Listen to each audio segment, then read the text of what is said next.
रही सिरानी राम रुक पाई, बोले कपटुष नेहु जनाई।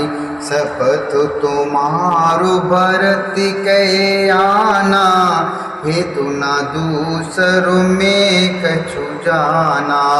शपथ तुम्हारो भरत के आना, हेतु न दूसरो में कछु जाना।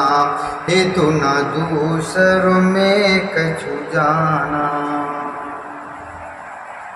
रानी कैकेयी श्री रामचंद्र जी का रुख पाकर हर्षित हो गई और कपटपूर्ण स्नेह दिखाकर बोली, तुम्हारी शपथ और भरत की सौगंध है, मुझे राजा के दुख का दूसरा कुछ भी कारण विदित नहीं है। तुम अपराधु जोगु नहीं ताता, जननी जनक बंधु सुखदाता। राम सत्य सबु जो कछु कहु, तुम पितु मातु बचन रत आहु। पितहि बुझाए कहु बल सोई, चौथे पन जेहि अजसु न होई। तुम समसो अनिशु कृति जेहि दीने, उचित न तासु निरादरु कीने। लागई को मुख बचन शुभ कैसे, मगई गयादिक तीरथ जैसे। राम मातु बचन सब भाए, जिम सुर सर गति सलिल सुहाए। राम मातु बचन सब भाए, जिम सुर सरी गति सलिल सुहाए। जिम सुर सरी गति सलिल सुहाए। हे तात, तुम अपराध के योग्य नहीं हो।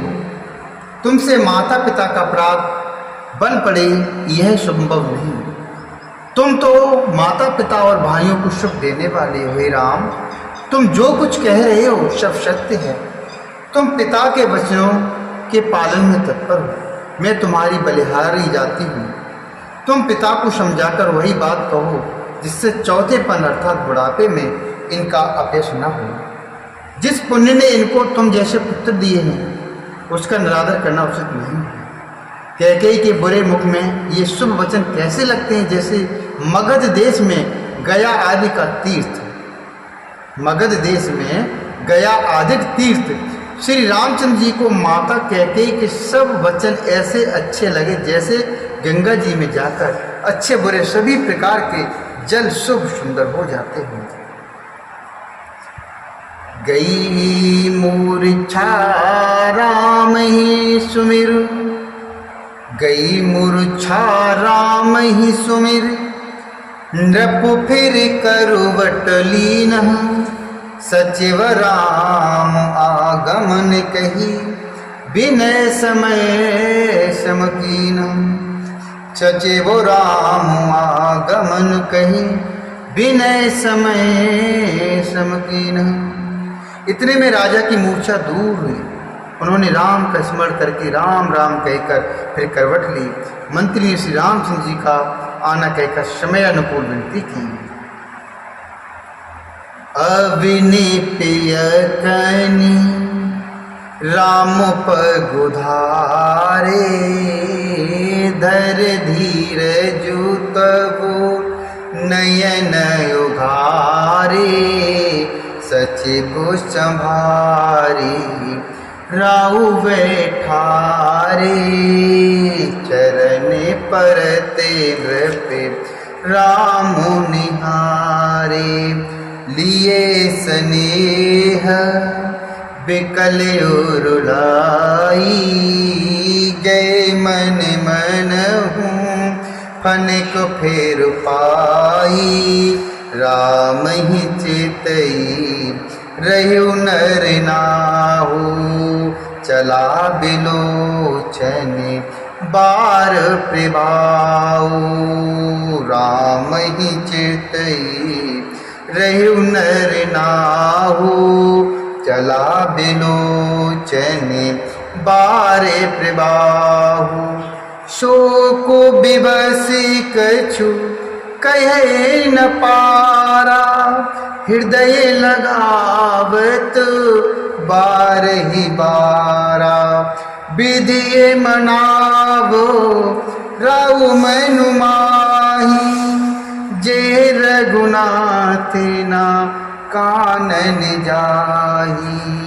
सुमिरो महेश कही नहोरी, बिनती सुनहो सदा शिव मोरी।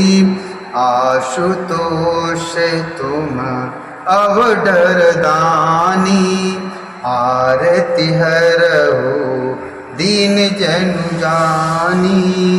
आशुतोष तुम अवडर दानी, आरती हरहु दीन जनु जानी। जब राजा ने सुना कि श्री रामचंद्र जी पधारे हैं, तो उन्होंने धीरज धरकर नेत्र खोले। मंत्री ने संभाल कर राजा को बैठाया। राजा ने श्री रामचंद्र जी को अपने चरणों में पड़ते अर्थात प्रणाम करते हुए देखा। इसने से विकल राजा ने राम जी को हृदय से लगा लिया, मानो सांप ने अपनी खोई हुई मणि फिर पा ली हो। राजा दशरथ जी श्री राम जी को देखते ही रह गए। उनके नेत्रों से आंसुओं की धारा बह चली। शोक के विशेष बस होने के कारण राजा कुछ नहीं कह सकते। वे बार बार श्री रामचंद्र जी को हृदय से लगाते हैं और मन में ब्रह्मा जी को मनाते हैं कि जिससे रघुनाथ जी वन को न जाए। फिर महादेव जी का स्मरण करके उनसे निहोरा करते हुए कहते हैं, हे सदाशिव, आप मेरी विनती सुनिए। आप आस्तोष अर्थात शीघ्र प्रसन्न होने वाले हैं और अवडर दानी अर्थात मुँह मांगा दे डालने वाले हैं। अतः मुझे अपना दास, अपना दीन सेवक जानकर मेरे दुख को दूर कीजिए। तुम प्रेरक को शव के हृदय, सोमति राम ही देहु। बचन मोर तज रही घर, परिहर्षी लुसनेहु। बचन मोर तज रहे घर, परिहर्षी लुसनेहु। आप प्रेरक रूप से सबके हृदय में हैं। आप श्री रामचंद्र जी को ऐसी बुद्धि दीजिए जिससे वे मेरे वचन को त्याग कर और शील स्नेह को छोड़कर घर ही में रह जाएं। बोले श्यावर रामचंद्र भगवान की जय। बोलिए हनुमंत लाल की जय। बोले शंकर भगवान की जय। बोले श्री हरि नारायण भगवान की जय।